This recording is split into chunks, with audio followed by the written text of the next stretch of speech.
Hi there, I'm Tia Curtis. Today I want to show you some of my favorite basic quilting designs. I'm going to be teaching a class in Kansas City at the Regional Quilt Festival, Kansas City Regional Quilt Festival in June. If you like what you see here on YouTube, please come and join me because it'll be a lot of fun. We're going to learn some very basic designs in this YouTube series that we can build on and make some really complicated, beautiful quilting. Simple beginnings.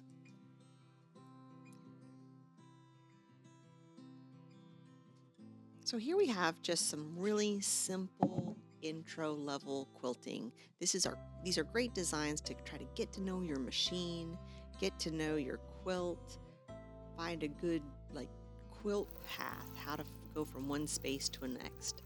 This one I always think of as kind of being like at a middle school dance. You're just kind of quietly swaying back and forth. It also kind of looks like water. I like this when I am using a new machine.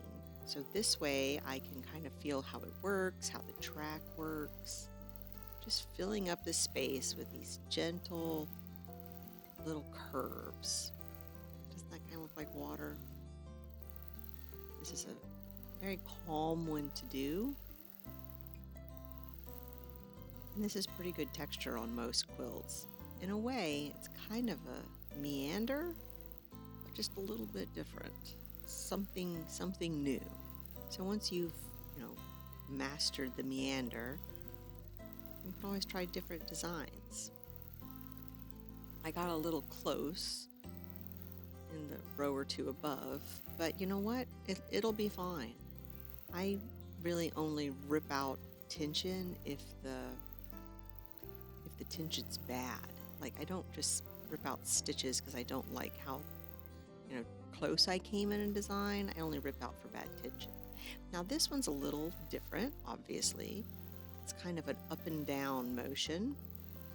Now obviously I'm using a long arm, but these designs you can certainly use on your domestic machine. You would just be moving the quilt versus moving the machine like I am on this long arm. So we're just filling up the space with these they're kind of S curves, aren't they? Just back and forth, gentle S curves. It looks a little bit like fire. Just back and forth, just filling up the space. Now another really good design that is a crowd pleaser, it goes with everything, is a pebble, or if you put pebbles all in one row, they're called pearls. So these are just like making a figure 8 with your long arm. Now you'll notice that I'm using black thread on a white background, so you could definitely see where I'm not overlapping perfectly. But if you're using the same color thread, that this wouldn't be a big deal. And I've changed from doing round ones to kind of oblong ones, and that's fine too. Now when you stack all your pearls up together, those are called pebbles. Pebbles they always look good on a quilt, and you'll notice that mine are not perfect, but this is fine, and pebbles make such a good texture. So I start my new pebble kind of in the cleavage of the two before it. That way they don't look like grapes, or it's a little bit more random. You can also put designs inside your pebbles. I like to add stars inside some of mine. Now this is a real favorite design, which is called messy pebbles. So I just go around and around and around, and that kind of puffs the center of the pebble up, and it's really, really good texture. These are fun to do, eat up a lot of thread, but they're still really good. Swirls. Swirls are a favorite design of mine. I'm going to show two types, an open swirl and a closed swirl. This is the open swirl. As you can see, like imagine you're a mouse. You can get in that maze and you could run around. If it was a closed swirl, you can't. So we just make a swirl. We kind of echo what we can, and how we get out of little corners is we just throw in those little hooks. I love this design. I did this design exclusively. This is the only thing I quilted on quilts for probably 10 years. I love it. It's like a comfortable pair of jeans. I think it works on pretty much any quilt. And all those swirls are a great spot to stop and think about where you want to go next. Now we're getting ready to start the closed swirls, or a stacked swirl.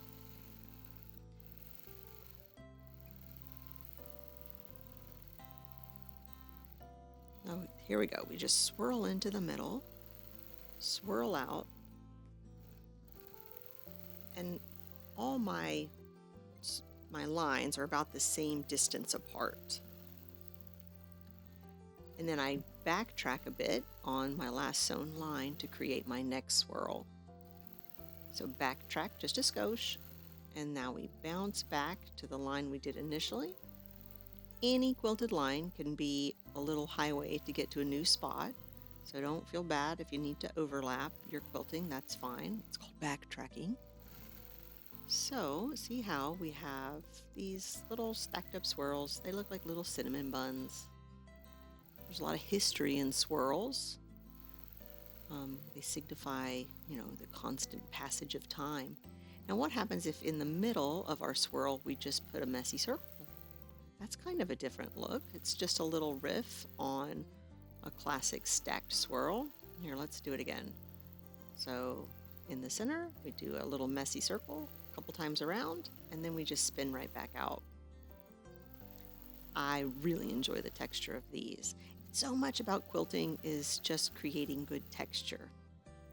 Quilting is just sewing, the quilt top and the batting and the backing together. This is not really a swirl. This is a pebble that's echoed, but I always think that they go pretty well with regular swirls. So you just make a pebble, make a circle, and now you just kind of echo it 2 or 3 times. This is a good way to also make kind of a riff on a Baptist fan, if you know what that is. Now let's jump into Paisleys. Paisleys are a very fun and versatile design.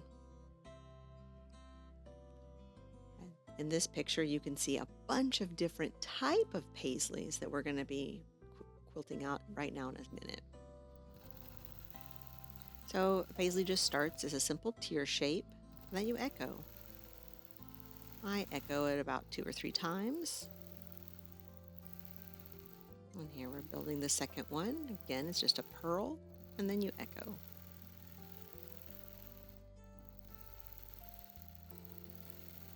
And try to make your Paisleys kind of drip in different directions.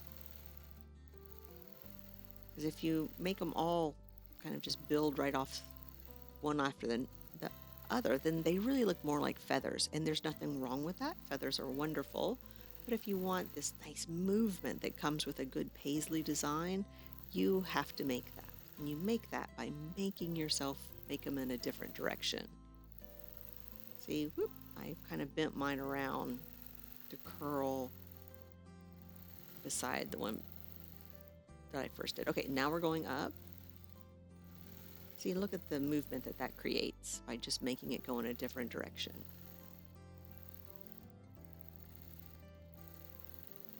Oh, what happens if we put something inside of our little teardrop? Now we have little leaves. See how we've gone from making just a classic Paisley to making a little leaf shape. You could also, instead of making a leaf, you could make like an almond shape and fill that up with more pebbles.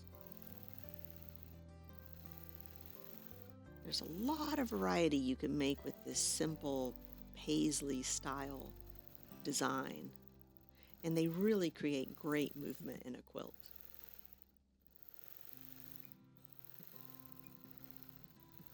You just echo it and then travel off and find a new direction to go in. 2 or 3 pebbles is always cute. Pebbles are always the right answer. They kind of look like leaves, I think.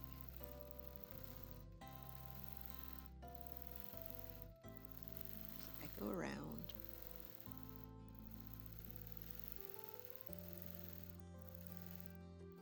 Now I think I'm going to go back and make like these little, I don't know, I think these look like little lollipops inside the paisley. Maybe it's a little sprout. It's up to you to decide. These are just different varieties. I mean, you could certainly do all the different types that I'm showing you here, or you could just stick to one. It's entirely up to you. It's fun to mix designs because, you know, we get a little bit tired of doing the same thing over and over again. And you certainly don't have to. This is your quilting. There's no wrong answer here. And I'm quilting on a canvas. So after, you know, this class sample is done, I can make this into a bag or pot holder, who knows what. Just travel down the line we've already done, fill up our space. I don't do marking for these types of designs beforehand. Now I'm just kind of echoing parts. Oh, look, we got a rogue pebble went in there.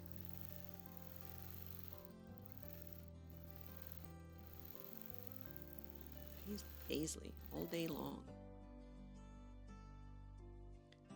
All right, and I've already filled up most of my space. I'm going to show you what you can do in little unquilted spots. So like if you don't want to fill the whole piece up with the same design, straight lines are always a great option. Look how those lines really offset the movement and the shape of the curves. This is a lot of fun to do in negative space of a quilt. You can't go wrong by echoing your design and then throwing in just simple straight lines. You could throw in like a grid or some cross hatching. It really gives it a beautiful, beautiful look. So just simple echo, echo. And in that little spot, I decided to quilt in there. And so now we're just going to add some more straight lines. It's almost like, you know, it's pointing to these pretty designs we made, and it sets them off really nice with a straight line. You can use a ruler if you want to use rulers. It's hard to film and use rulers at the same time, but I'm sure in a later video we'll get to rulers. Don't you worry.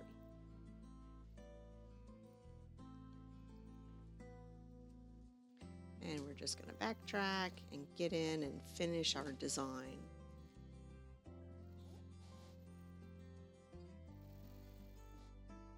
So that'll make a pretty little pot holder, I think. Or you can go back and you can paint it. There's all kinds of stuff you could do with these pieces we make.